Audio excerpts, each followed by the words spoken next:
that time. JB, tell us what's up. Hey guys, welcome to the Steel City Roundtable, your home for real people with real stories, where every story deserves to be told. Now, before we get into the show, we're going to go over a legal disclaimer here for you. The views and opinions on the Steel City Roundtable are for entertainment purposes only. We are not professionals or affiliated with any professional organizations. If you are in crisis, please call 911 immediately and seek professional help. Now, on to your hosts, Mark and Kells. What's up, guys? My name is Mark Kneebone. I am one of your hosts of the Steel City Roundtable. Thanks for being patient with us. It's taken a while to get up and running, but here we are. Before we get started, I want to introduce you to two very important people. First, to my right, the beautiful Kelly. Hi, guys. I'm Kelly Gibson, and I am your second co-host. And then we got Nimrod back here on the technological stuff. JB, introduce yourself. Hey guys, my name's John. I'm handling all of the audio, all of the visual, so bear with me. It's a learning process, but it's a fun one. Okay, well okay, we're done. Have a good day. Let's get out of here. So I'm going to get into a little bit where this podcast came from, a little bit of background from all of us today, to give you guys an idea of who you're listening to and why we're here. So like I said, my name is Mark Kneebone. I'm a former law enforcement officer of 12 years, recently diagnosed with PTSD and depression, and I am also a recovering alcoholic who celebrates 10 months in 2 days. Woohoo! So I'm fairly new to recovery, but while I was in recovery, when I first came home from treatment, I was all over the place. You know, I wanted to be a counselor, and then I wanted to be a personal trainer, and I couldn't figure out what I was doing. So a good friend of mine, we'll just call him Finn, I mentioned to him a while back that I was thinking about doing all these things, and we kind of came up with the idea of a podcast. Unfortunately, he can't be part of it due to personal obligations, but we love him. We wish you were here. Wish you were here, hon. Yeah, so basically, you know, my buddy Finn and I went back and forth about this for a while, and it really didn't take on a life of its own until about October. In October, I was talking to Finn, and, you know, I was all over the place, and he's like, dude, just do the podcast. And I was like, that's that easy? Just do the podcast? So Just the wheels... for the record, it's not that easy. There are a lot of trials and tribulations Yeah, man. attached to running a podcast. It's been a road. It's been a road. So we started the wheels turning back in October, and since then it has grown from just being me initially, and this being a podcast of recovery, alcoholism, addiction, and mental health, to now being a podcast of three, where we want to be here for the people of Pittsburgh, and we want people to tell their stories. If they think that they can help someone, we want them to reach out to us on social media or via email. We'll give you that stuff at the end of the show. And let us know what they want to talk about, or let us know if they want to be on the show, because our end goal is to help whoever we can, as many people as we can, just by putting out information and sharing stories.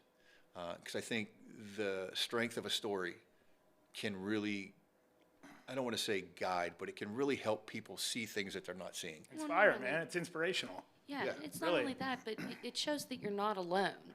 You know, somebody out there might have your same story, and they might have the solutions that you're looking for.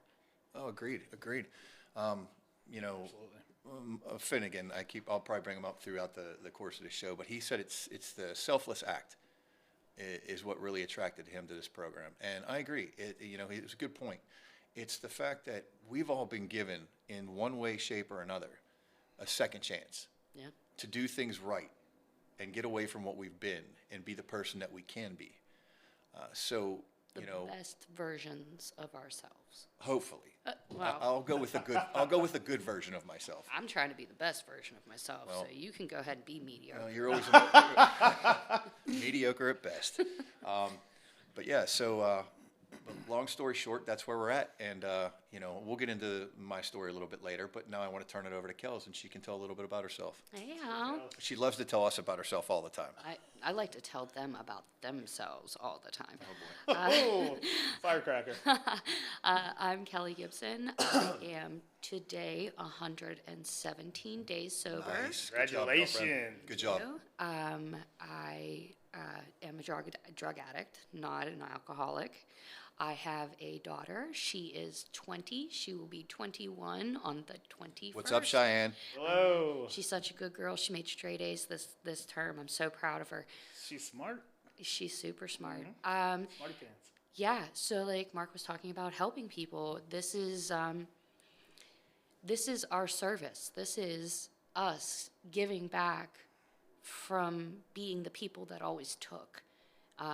Now we're trying to help. Now we're doing the selfless act of actually wanting to give back to our community.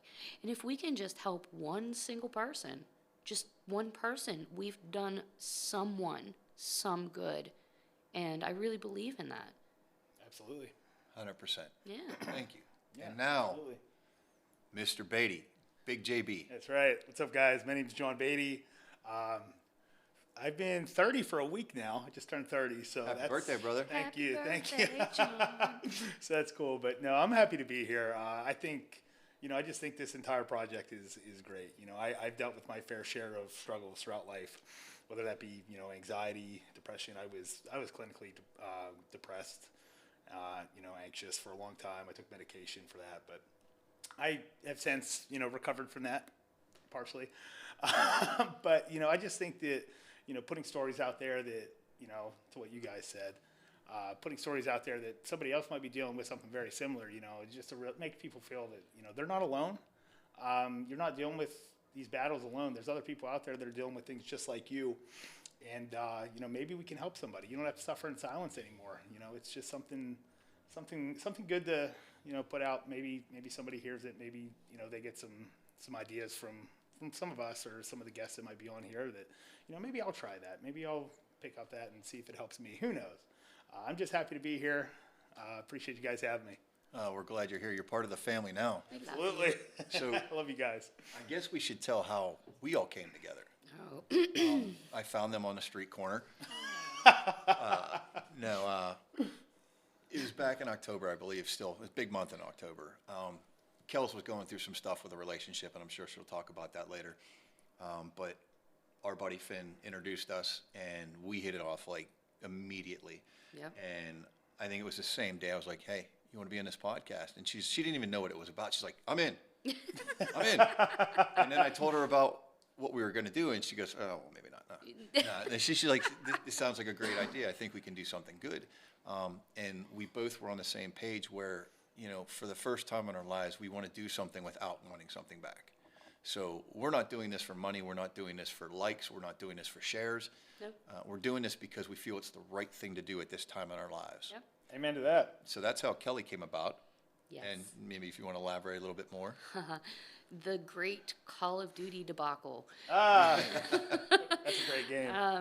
I had just found out that my ex, who was physically abusive, filed a PFA on me. He's about 5 times my size, so like even the cops were like, "This is bullshit." Speaking of 5 times her size, you can't see it right now, but she's sitting on a pillow. That should let you know how small Kelly is. I am a mini bitty. But it had a weapons attachment, and that was the only thing that was protecting me. And I freaked out, and the first person I thought to call was Finn, because he's my dude. And he happened to be on a game with Mark and with our other friend Ron. And Mark got involved in the conversation, and he was basically helping me through it. And they calmed me down. It was good. But that was our first real meeting. After that, I was talking to Ken, and I was in a spot that you wouldn't even believe. I was lost. I was completely lost. And he was like, listen, I really want you to talk to my friend Mark. I really think you guys would hit it off. I really think you guys have the same kind of story going on. Not exactly the same, but you would know where the other one was coming from. Mm-hmm. And he got us on a 3-way call, and basically Kenny just hung up because me and Mark just took over the conversation. We were on the phone for like an hour. And I mean, we can smell our own. Addicts, alcoholics, we do tend to find our others. We find each other. Yeah. It's crazy how, you can just be walking down the street and you got a feeling about somebody. Just, I don't know if it's pheromones or just we all smell like booze. I don't know what it is. We But, all smell like booze. but it just, when you're talking to somebody that understands what you're going through when it comes to recovery and addiction. And, I think that's what drew me to you once we met, was that you were no bullshit girl right from the gate. Insulting me, cracking jokes, making fun of me, calling me old, bald, whatever. I mean, I am going to be 50 in like 2 weeks, but yeah, it was nice. It was refreshing to find that outside of an AA meeting. Yeah. Because that's the only place I was finding that. Same with me. NA meetings, yeah. I mean, when I got sober, I got home June 18th, and I think in a 30-day period, I went to over 100 AA meetings because I couldn't go back to work. Yeah, that's amazing though. That you were with your people and they helped you through that. Well, and you said it right. You said your people. Like I said, I'm going to be 50, and I've spent my entire life trying to find a group that I fit in with. I mentioned I was law enforcement for 12 years, and I never felt like I fit in there. I played sports all my life. I never felt like I fit in there. Even with a lot of the people that I've met in my lifetime that called themselves friends, I didn't fit in. And then when I went to my first AA meeting and the words, "I'm an alcoholic and I am powerless and my life is out of control," that came out of my mouth, and it was like this huge weight was lifted off my shoulders, because, I'd said it in treatment, right? 44 days in treatment. I'd said it every day in treatment. But until you get back in the real world outside that protective bubble, and you're around normal people that don't have your problem, and then you go into that room and it's just hugs, handshakes, how are you? Have a donut, have coffee. Yeah. Coffee's sit awful, down. by the way. It's Oh, always coffee's awful. amazing. It's so it's, bad. it's the best stuff ever because Yeah, if right. you didn't have that, you'd probably leave. When you walk in the door, it's fresh coffee. Coffee and Seriously, cookies, huh? I don't know all about that. Some of that coffee you can chew. That's the good stuff. Yeah. Motor oil. Yeah.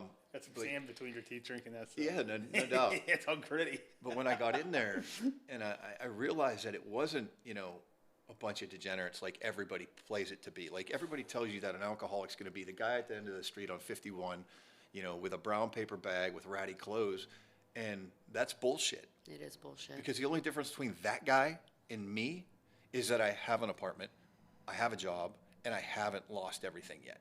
Yeah. Like I have the mental health, I have the alcoholism. It could be so easy for me to go that path. I've just been given a better deck of cards to play with. So there is no difference between me and anyone else out there that's suffering from alcoholism. It's all the same damn thing, and I am the same as everyone else. Yeah. And I think that in itself is humbling and also empowering. Sure. Yeah, definitely. I mean, I feel the same thing. I was what you call a functioning addict. I said this before, but you know what functional means? But It means you're a hot mess and you just haven't lost everything yet. I like can that. agree with that. But, everybody's bottom is different. We talked about this. We talk about this a lot. Everybody's bottom is completely different. Mark, what was your bottom? Where did you say, I'm done? It was back in May. I think it was like May 1st or 2nd, because I was in treatment by May 5th. I was dating a woman for about 2.5 years, and it was extremely toxic. You're telling me. Extremely toxic. I lived down the hall from you. Yeah, you did live. You heard about we always talked about it, right? Yeah. But I was in love with the girl. Yeah. Like you know what I mean? And she's a great woman, a great mother. Yes, she is. But we just weren't meant to be together. There was just something that didn't click with us. There was always some type of tension between us. You guys were water and oil, man. Yeah, it was rough. It was rough, and it took a lot for us to break up. And we broke up, and I think I found out that like within a week she was already dating someone else, and I was just broken. I was like, I can't believe she's already moving on, and I get that. That's just her way of healing. It's what she had to do. But I proceeded to go on the bender of all benders, and I woke up on my floor just crying and like shaking, and I was just so broken inside, and I didn't know what to do. And I mean, there's White Claw Surge cans everywhere. There's bottles of liquor on the floor. My apartment looks like it just had an atom bomb go off inside of it. And I'm a fairly neat guy, but I'm not super clean. And like this was like a total dumpster fire. And I was just sitting there, and I'm like, something has to change. I don't know what it is, but I can't do this anymore. I mean, my body was broken. My mind was broken. And I just couldn't tolerate that life anymore. I've said it before. I was comfortable being uncomfortable for the longest time. And it just, something just put me over the edge. And you know, granted, it's not the relationship's fault. You know, I had choices in that relationship, right? Sure. I could have gotten out earlier, but I kept coming back and I kept trying to stay because I thought it was what I wanted. But at the end of the day, you know, I had to get out of my own way. Yeah. And my rock bottom was getting off the floor as a 49-year-old man crying like a 2-year-old, you know, just completely broken inside. And I reached out to a good friend of mine that I used to work with at the police department. And I was like, man, I'm losing it. I'm out of control. And he's like, I'm going to have you 302. And if anybody doesn't know what a 302 is, it's a mandatory commitment to a mental institution. It basically, a friend or a family member says that you maybe have the potential to hurt yourself or someone else, or you're acting completely erratically, outside your personality, outside your character, and they can have you checked into a mental facility for up to 72 hours. Yeah. So he was going to check me in, and I'm like, nah, man, I already called a rehab center. I mean, I hadn't set it up yet, but I called one. And I said, I'm just going to go to rehab, man. Like, I think that's what I need right now. Yeah. And that's my rock bottom. What about you? My rock bottom was last April. I was in also a very volatile relationship, very controlling, very narcissistic. I know Manipulation. right. And then also, I'd just like to point out, addicts and alcoholics also have just a little bit of a narcissistic personality as well. Oh, no Because, doubt. you know, you have to own it, you know. But Well, we spend all our time worrying about how we're going to get our next drug and our next drink, not giving a shit about what happens to anybody else. right, and who we have to lie to. And if you're out there and you're an alcoholic or an addict and you think you're not the same, you're wrong. You're wrong. You're exactly the same, because Yeah. that's what the disease does to you. But yeah, so I had a dentist appointment, and I went, and they said, we have to pull one of your teeth. It had rotted out, and it's not from lack of brushing or anything like that. It was literally from taking too many opioids. Wow, really? Yeah. And so, and I've said this before, I decided I like teeth more than I like drugs. Well, you look good with teeth. I thought I'd. Hey, I teeth thought are I'd pretty cool to have. Yeah. No offense to anybody that had to have teeth pulled. I don't. So, but no, I discovered that I was having dental problems, and Scary. I stopped taking the drugs. I just stopped, and I was sick. I was sick for days, and the man I was with at the time didn't believe me. He didn't think that I would be able to do it. And I did it. I laid in my bed shaking, sweating, puking, the whole deal. It was that bad, huh? just I mean, detoxing. opioid withdrawal is the worst thing I've ever seen. It's awful. You know, I saw it in treatment. It's just painful to watch people go through that. Like, you know, alcohol and benzos are the two substances that you can die from if you're going to detox. So if you're out there and you're thinking about detoxing off benzos or alcohol, definitely get professional help, because the shit can kill you. It's amazing it has that tight of a grip on your body. Well, like honestly. alcohol, you could go into seizures. Yeah. So when you detox off alcohol, they give you an anti-seizure medication, and they also give you, you know, they give you a benzo to calm your nerves and keep your brain from going totally apeshit. Yeah. You know, so they drug you up to get you to Heal properly. heal and get to that point where you can start from square one. So yeah, I mean, it's opioids. That's another day. Yeah. So, but yeah, for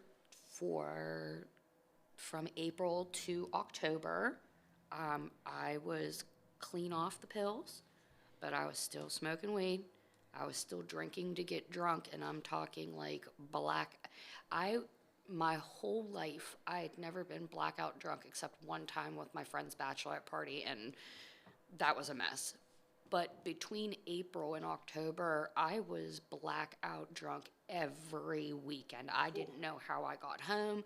I didn't, you know, there was one instance, I lived in a nice neighborhood, I still do, but I lived in a nice neighborhood, and I was in my driveway puking my guts out at 3 o'clock in the morning. Oh my gosh. Like, just a mess. Yeah. And then because I stopped taking the drugs, my ex was the one that was supplying me with the drugs. And he decided, since he couldn't control me that way, he started beating me up. Gosh. And the last time he did it was Halloween night.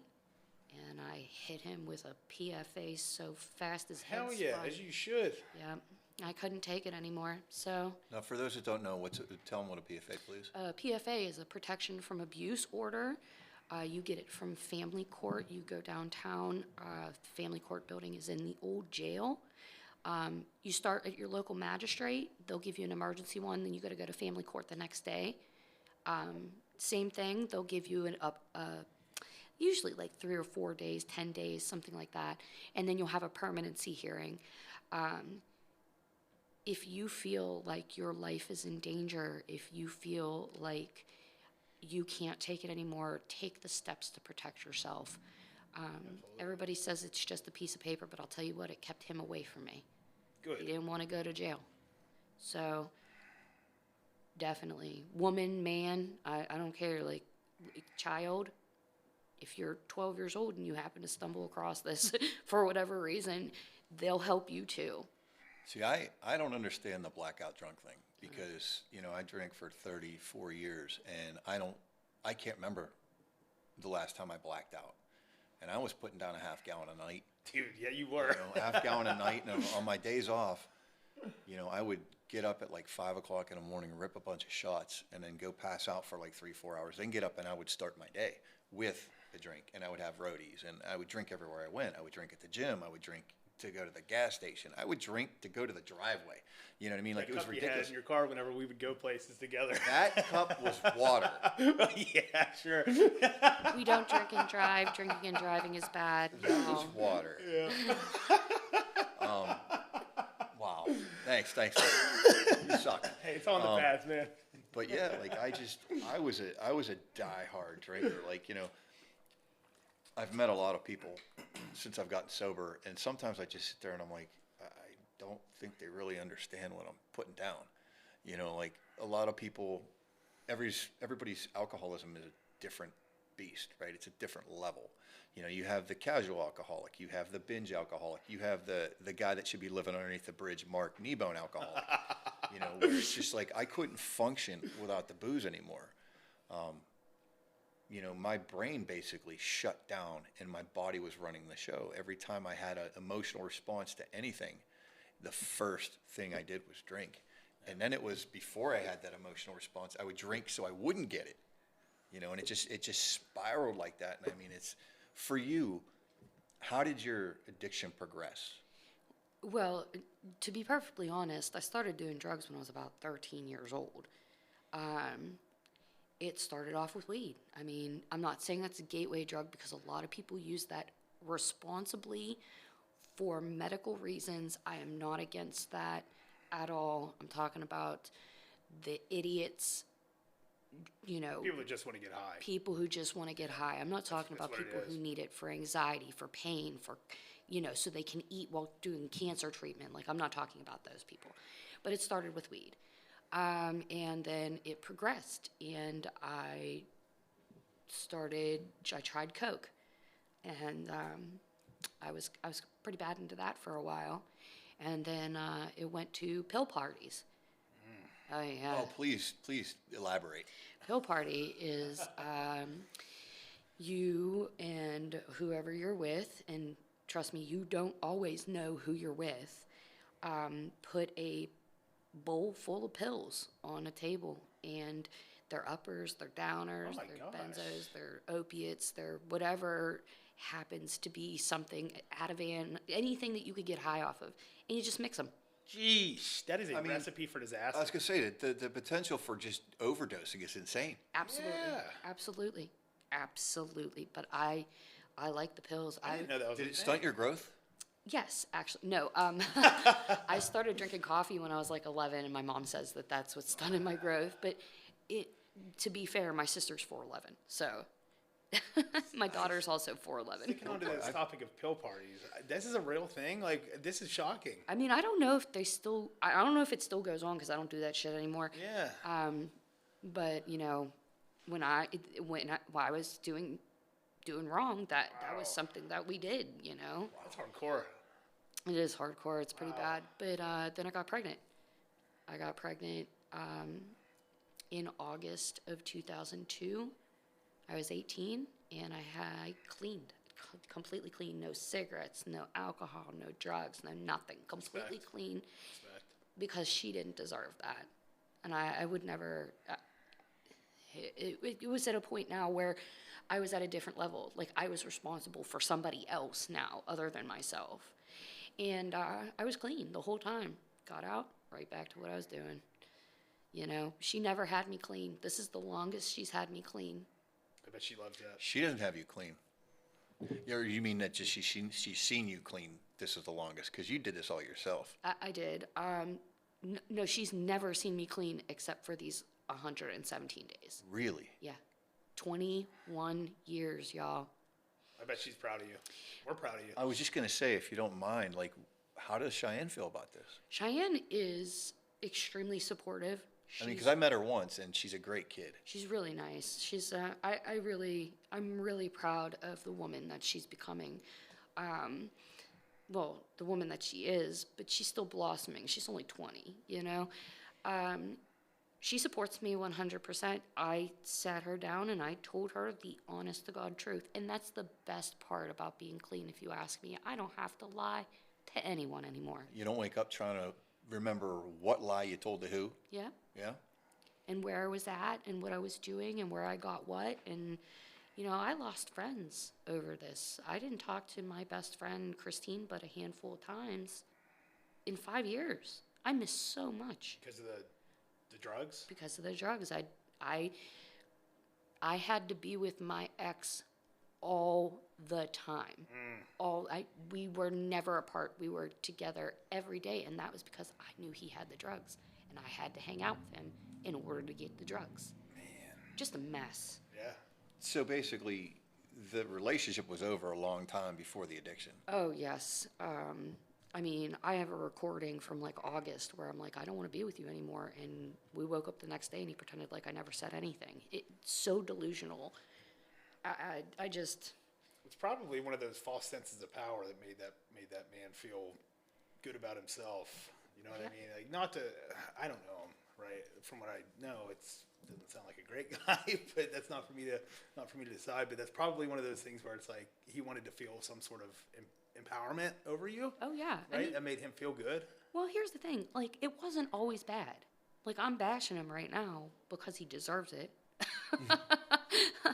But we had great times. We went on great vacations, you know.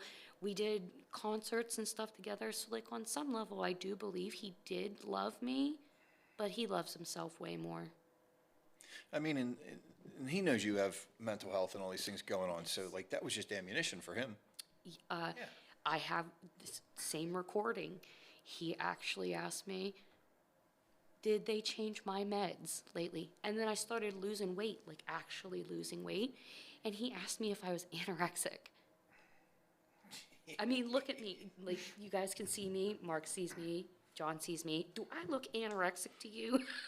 Well, let's side note here. Like, you know, so we're talking addiction and recovery and our backstories and whatnot, but let's talk about our relationships. Like, we both had rough relationships, right? Mm-hmm. You know, when did you realize that relationship was going south and that it was no longer good for you mentally? What a great question. You know, it had to have been my birthday last year.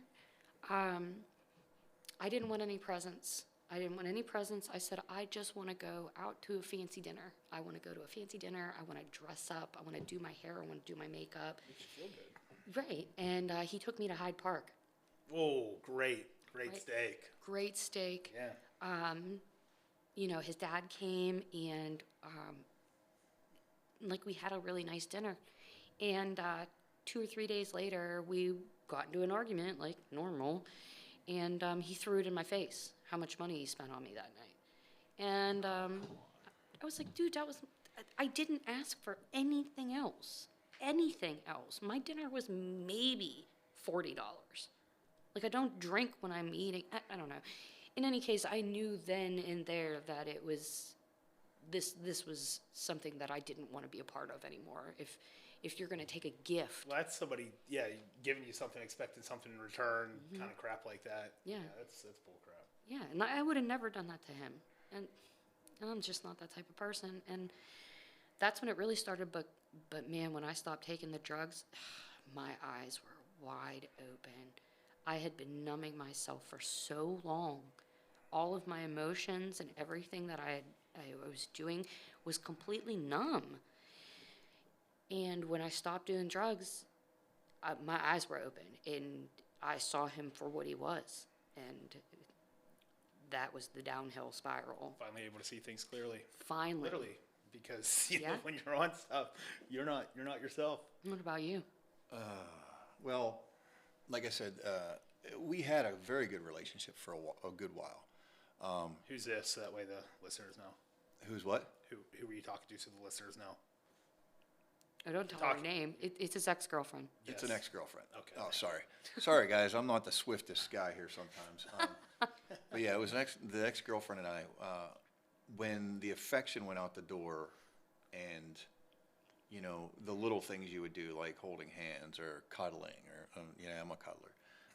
You know, when those things stopped, it was a key that something was wrong. Sure. But then when every time we saw each other, we got in an argument, like literally, we got in an argument like every time. And then I was drinking before I went over to see her, not because I was like medicating to deal with her, but because I had to. Like I couldn't function anymore.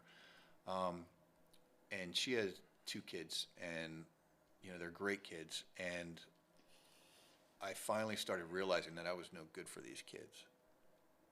You know, because the way I was acting, the things I was doing, the way I was treating their mom, it wasn't fair to any of them. You know, granted, we both have our faults, you know, but when it started affecting the youngest is when I really started to question what was going on. And that's when the trouble really started, because then it was like, you know, it was always, you know, arguing in front of her, and, you know, she had to see this, and, you know, it was just like, it wasn't good. It reminded me of my childhood, you know, growing up with parents that are yelling at each other all the time and saying they hate each other and all this nonsense. So, you know, we had broken up a couple times, but the last time it was my decision. Like, it came down to me making a decision, and I chose to end it. And then, you know, that's that. The wheels fell off the wagon. You know what I mean? Like, shit went south quick. I mean, literally within a week, I was done. You know, it's crazy. It's crazy how when you sober up, you don't really remember things right away. It takes time. Like you said, fog. You know, it takes time for that fog to lift, for you to remember a lot of the things that happened. For your brain to start healing. Yeah, I mean, because this is changing those synapses in your brain. You know, like, I had an argument with someone about whether or not addiction was a disease. Literal argument, and I said, if you don't believe me, just Google it. Like, I'm telling you it is. It is a disease, and it never goes away. And they're like, no. And then they looked it up, and they said, sure enough, it is a disease. So. I agree. It is. So having all this knowledge and having this life-changing experiences that you've been going through, if you had a chance to go back to that Kelly before she got in this relationship, or anywhere in the beginning of this relationship, what would you tell her? Don't go for him. He's lying. He's got a nice smile and a great voice, but he's lying.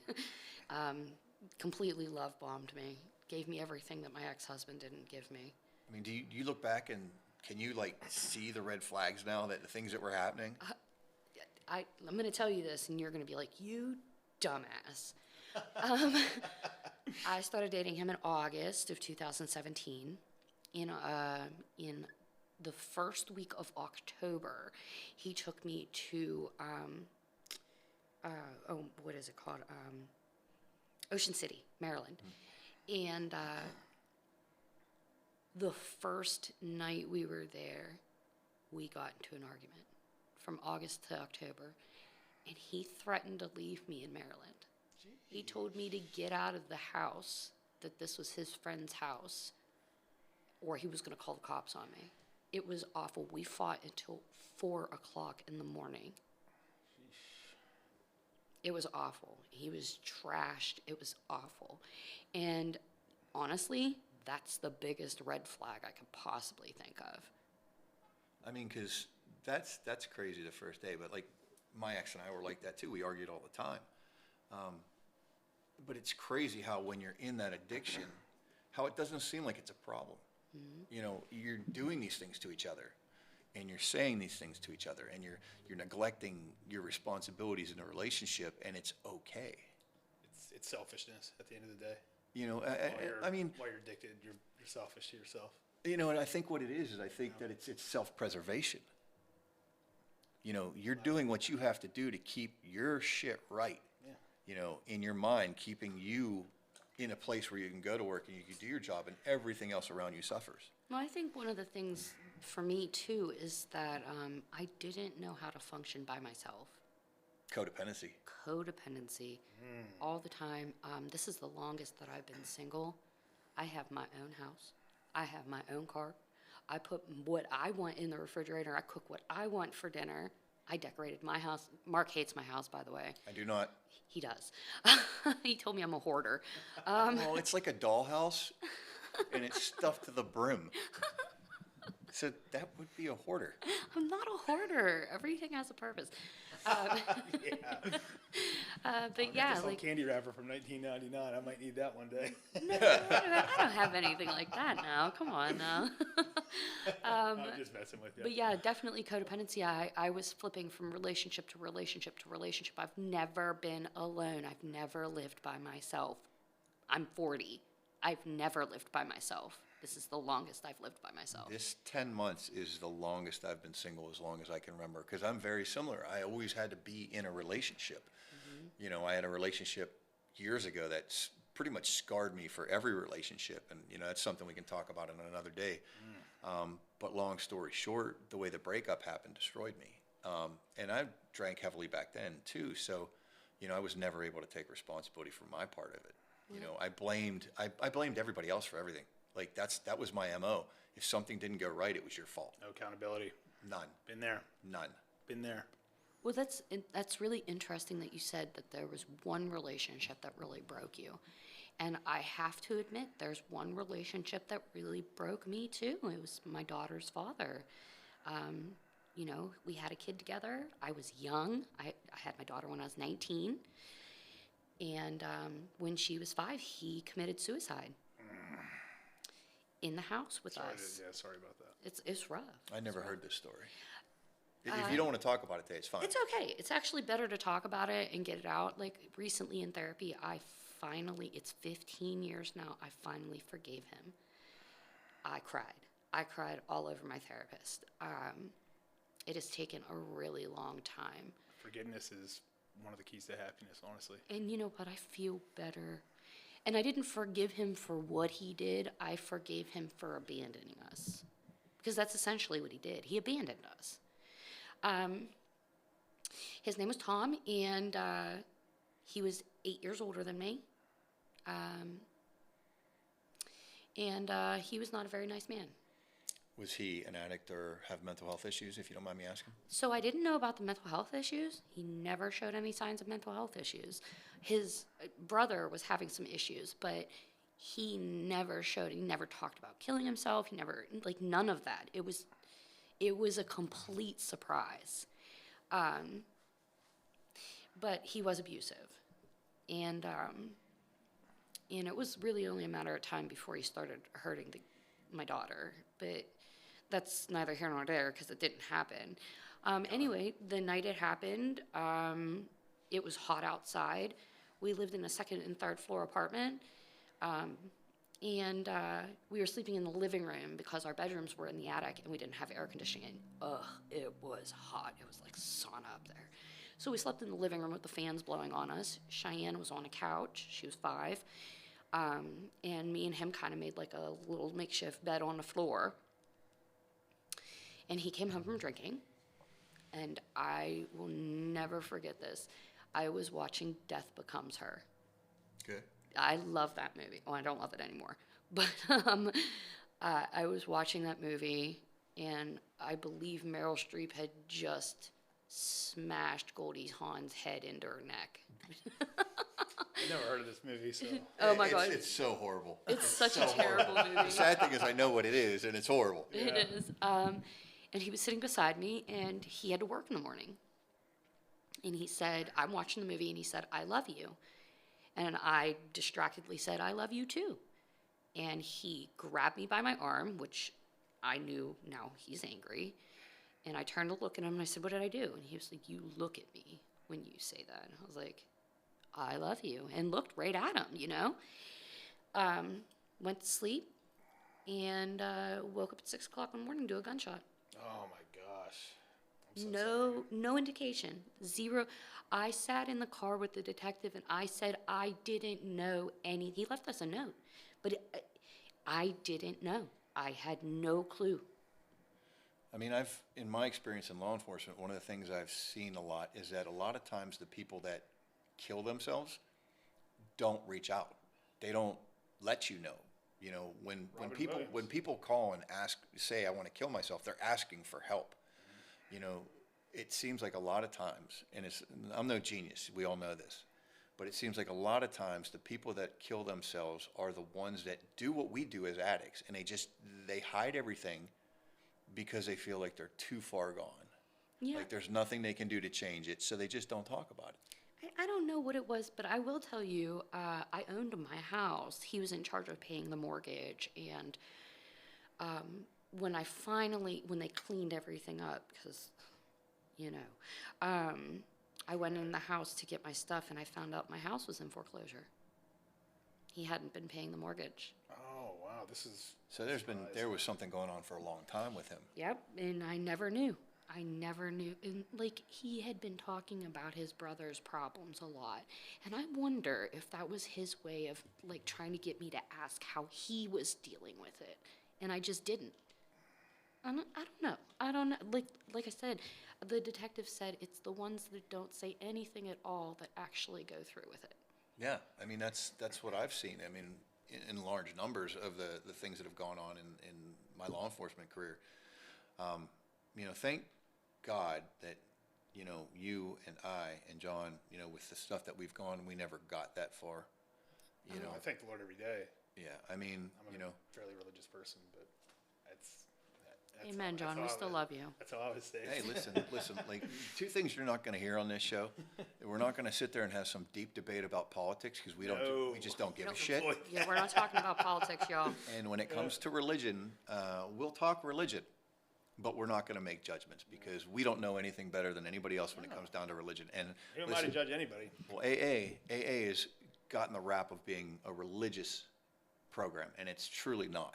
It's a spiritual program. There's Correct. a difference. It's about making a spiritual change and strengthening your relationship with the God as you understand Him. As you understand him, that's right. So there is no, you know, you have to believe in this God or that God. So, but yeah, that's something. We got a lot of things to talk about, folks. And, you know, if you're tuning in today, please tune in again.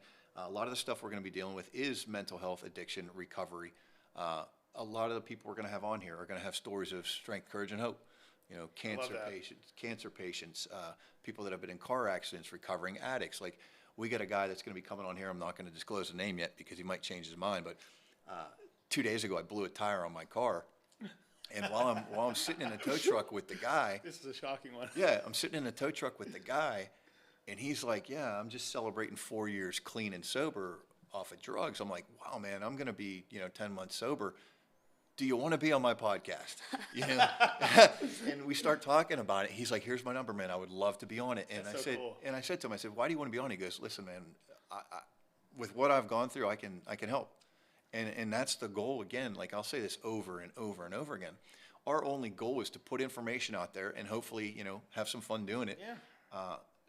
So that people can do the right thing. Yeah. It's never and too late to change. It's Yeah, never at too the end of late the to show, get we'll put up some numbers like the domestic violence number, AA toll-free number, just some resources. And if you think there's something we need to put up, you can contact us on our social media or email address, which will also be put up at the end of the show. Absolutely.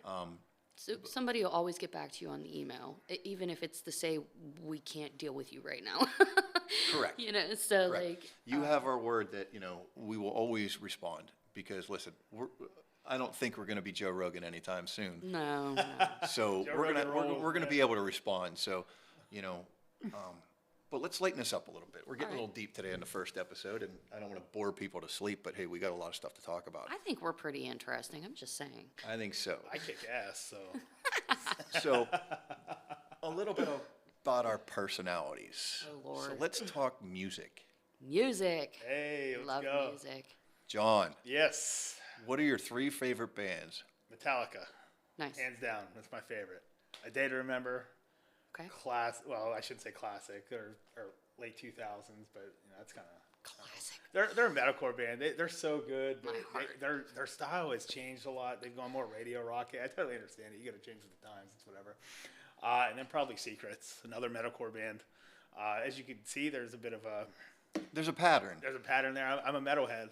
I love. There's I was in a pattern. failed metal band myself called Betrayal of the King with a bunch of my best friends. Nice. Really? Yeah, Nice. Oh, I can't wait to have an episode on that failure. dude, it's so. Some of my buddies still play it. One of my best friends, Vinny. He shreds. He shreds. He's our lead guitarist. Vince, another one of my best friends. He was, another guitarist. I was a bassist. Our buddy Nate was a drummer, and then Andrew was like vocalist. But we did it for a little bit. It was fun, but we did a lot of our first song we did together was in a Day to Remember cover. Cool. So that was kick ass. Really? That's pretty cool. I didn't know that about you. Yeah. And we've known each other, what, like 4 years now? Yeah, we have Almost since 5? 2020. Yeah. Yes. All right, so I could see the metal part because you Yeah. do scream at the TV when you're playing Call of Duty. Hey, I've I'm a heard good about Call of this. Duty player. I heard about You this. can ask Mark about that. I'm good. Dude, this guy's a savant. He goes on there, and granted, it's like 6 and 7-year-olds, but he kills like 175 in one round, and I'm sitting there with like 4. I was on a semi-professional team in 2012. Traumatic. If anybody out there happens to be a former member of Traumatic, TRMC, Black Ops 2, 2012. This is Kinetic. Just to give you a heads up. Kinetic Skater. Reach out to him at steelcityroundtable@gmail.com and bust his balls. I'm seriously thinking about getting Call of Duty and getting on with these idiots just so I can hear John and Mark screaming at the TV. Like I I don't scream. I Let's don't keep the scream. music thing going. Let's hear your guys' favorite. All right, Kells? Bands, groups, whatever it is. Okay. Also, I was also in a band very briefly. Really? A failed band, yes. Nice. With some old dudes. Seriously, we did classic rock. My favorite song to sing is "Somebody to Love," Jefferson Airplane. So I love it. I love singing it. My top 3 bands right now, in this moment. Great band. Maria Brinks. Man, I love her when she starts screeching. That's like a post-hardcore type genre. I love I it. like that. I love Yeah. it. That's more towards my genre of music. Stevie Nicks. She's a witch. I love her. Wasn't she portrayed in American Horror Story, right? Yes, Yeah, as it a was witch. The Coven. That's a great show. Well, from what I understand, she's like pagan or something. So she's actually like a white witch. Oh. I love it. I love it. Yeah, hey, more power to you. Do what you want. My third. I'm gonna have to go with Highly Suspect. I love their music. They have some great songs. One of their songs is Natural Born Killer, and I scream that song. I can't see a scream coming out of that tiny little body. What kind of genre? What genre are they? Well, I listen to Pandora's Perfect Circle radio, so like the whole thing is like Tool, Rules. In This Moment, Yeah. Perfect Circle, Pussifer, and Highly Suspect popped up as like another song, and this song came on, and I'm listening to it. I was like, ooh, I really like this, so I liked it, and they started playing other songs by them, and I've just found if they come to Pittsburgh, I'm going. Yeah, I'm getting front row tickets. I'm gonna scream at the top of my lungs. I love them. Yeah. I'm busy that year. That year. That year. Mark's definitely coming with. Oh boy, she's trying to get me to go to a speed dating thing too. Wait a minute. Is that where everybody switches turns at tables to talk to people. Yeah. I saw that in Impractical Jokers, and they had Quinn. He was at a speed dating thing. His punishment, he had turkey legs, drumsticks, handcuffed to his hands. He's sitting there eating a big turkey drumstick at a speed dating seminar. It was so stupid. He's losing his shit over Guys are there. dumb. I wonder if he's even switching cameras anymore. He's losing his shit over there. I haven't pointed right at both of you. It's all right. Okay, I digress. Go ahead. Oh, man. Oh, boy. Okay, Mark. On that note, Tool, Tool. Yeah. Love Tool. Rush, I still think that's awesome. I didn't know they were one of your favorites. Still one of and mine. my favorite for the last year has been Five Finger Death Punch. Nice. When I was in recovery, I listened to everything by these guys. They're amazing. Everything they do can be related to, struggle, yeah. strife, That sh- recovery, The one healing. you showed me. Yeah, I Refuse is That a one hit great me. song. That hit Yeah, me deep. A Little Bit Off is another great song. Yeah. But yeah, so we're I a little like bit different. Judgment Day. Judgment Day is a great song. I like that one. It's a great song. We're a little bit different on our music, so it kind of tells a little bit about our personalities. John is I'm going to put my head through the wall. Dude, I'm running right through the wall. I'm not just stopping with my head. Wile E. Coyote. It'll I- just be a John shape through the wall. Do you remember? You guys know what Warped Tour is or Mayhem? Yeah, Fest? yeah. You were like 7. Well, no. So I was a teenager back then, but I used to go in the mosh pits. I'd like to do that now that I'm 6 foot 250 pounds. Now I was a little I went smaller to the back first then, but- I went to the first Ozfest in Pittsburgh. Oh no shit! I bet that was Mark awesome. showing his age. Yes. Wow, I bet that yes. was kick ass. I broke my ankle. Ooh, moshing. Yes. I got an even yes. better. Ian's ready. You ready for this one? My very first concert was the B94 1996 SummerSlam. Christina Aguilera was the headliner. You're fired. Get out. I'm so tired of Christina Aguilera. Oh my God. I saw some clips. I like rap too, and I know her and Eminem, I think, had a beef right back in the day. Always, yeah. Yeah, I was born in '94, so I didn't really know too much going on at that time because I was. You're definitely fired. I'm 20 years older than him. That's crazy. No, but yeah, I mean, this is what we're about, folks. We're just about 3 idiots having some fun and talking about some real topics. We're gonna cut this out today for the first episode, if everybody's cool with that. Yeah, absolutely. Like I said, thank you for watching us, and I want to thank John and Kelly for being part of my family.